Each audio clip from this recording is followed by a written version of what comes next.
নাটকের অধিকাংশ নামই এখন ভালো না। আমি একবার একটা নাটক করছিলাম না, তার নাম বিরস কাব্য। কিছুদিন পরে আমি দেখলাম যে একটা সেই নাটকটা দেখতে গিয়ে আমি দেখলাম যে আরে এই নাটকটার নাম তো ছিল বিরস কাব্য।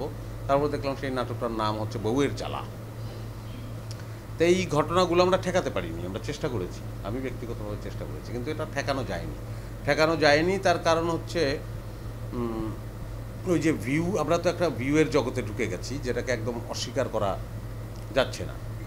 আর আমার কাছে মনে হয় অস্বীকার করার প্রয়োজনও নাই, কিন্তু সেখানে আমাদের একটা দায় আছে। আমাদের সেই দায়টা হচ্ছে এইটা যে আমার নাটক দর্শক দেখবে, আমি তেমন করেই গল্পকে বানাবো যে আমার নাটক আমার দর্শককে দেখবে, কিন্তু আমি আমার সত্তাকে বিসর্জন দিয়ে না, উলঙ্গ হয়ে না। কারণ আমি তো আসলে actually I want to present. তো একটা লোক, এই কথাটা আমি প্রায়ই বলি, যে একটা লোক দীর্ঘকাল গুড় খেয়ে এসেছে, গুড়। কারণ আমি বললাম যে লোক তো গুড় খায়, তো এদেরকে গুড় দাও।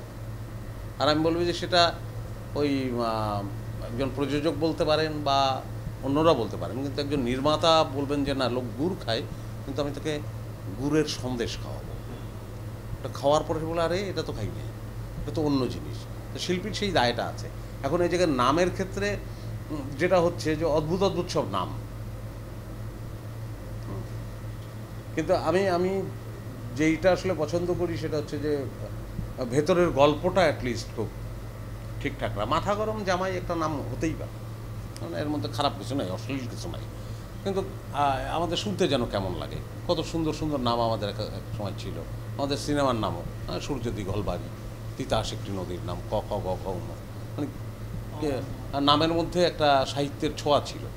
এখন সেই জায়গা থেকে আমরা খুব সহজ জায়গায় চলে আসছি, মানুষের খুব কাছে চলে আসছি সাহিত্য থেকে নেমে এসে। সেটা কিন্তু সাহিত্যের ক্ষেত্রেও ঘটছে। সেই বঙ্কিমচন্দ্র থেকে, বঙ্কিমচন্দ্রও বলছে রচনার ভাষা প্রাঞ্জল হওয়া উচিত, হ্যাঁ, কিন্তু ওনার ভাষাই পড়া যায় না, মানে পুরো বোঝা যায় না। তো তার মানে উনি তখন যেটা লিখেছিলেন সেটা কিন্তু সেই সময়ের জন্য অনেক প্রাঞ্জল ছিল, এবং ওটা উনি চেষ্টা করেছেন, এবং সেটা কিন্তু আস্তে আস্তে আস্তে আস্তে আস্তে একটা মানুষের যে ভাষার যে কথ্য রূপ তার কাছাকাছি এসেছে। একটাই কারণ, মানুষের জন্য, কিন্তু আলটিমেটলি যে কমিউনিকেট করার জন্য, মানুষ যাতে কমিউনিকেট করতে পারে। এখন মাথা গরম জামাই বললে খুব দ্রুত একটা মানুষ একটা চিত্র তৈরি করে নিতে পারে। তো এইটা একটা অভ্যস্ততা যে মানুষের, আমরা চট করে যে এখন আপনার যে শার্টটা গায়ে দেয়া, তো এই শার্টটার কলার যদি এখন এই পর্যন্ত লম্বা হইতো তাহলে কিন্তু এটা ঠিক ভালো লাগতো না, একটু কেমন কেমন যেন লাগতো। আবার এটা যে 50টা ছেলে যদি এরকম লম্বা কলার পরা শুরু করে, তারপরে এটা কিন্তু ট্রেন্ড হয়ে যায়। হ্যাঁ, তো সেই ট্রেন্ডের মধ্যে আছি আমরা, তো ট্রেন্ডের মধ্যে আছি, কিন্তু ট্রেন্ড শুড বি লজিক্যাল আর কি, ওইটা দরকার। আপনার প্যান্টে 2টা পা আছে, এনাফ, আসলে 2টা পাই তো যথেষ্ট। আপনি একটু এক্সেপশনাল কিছু করার জন্য মাঝখানে একটা পা দিয়ে দিলেন বড় করে, আপনি একটা নতুন ট্রেন্ড তৈরি করে, বাট ইলজিক্যাল, এই আর কি। তো মাথা গরম জামাই নিয়ে দেখবেন যে মাথা গরম জামাইও একসময় মানুষ বা এই জাতীয় নামের মধ্যে অভ্যস্ত হয়ে যেতে পারে।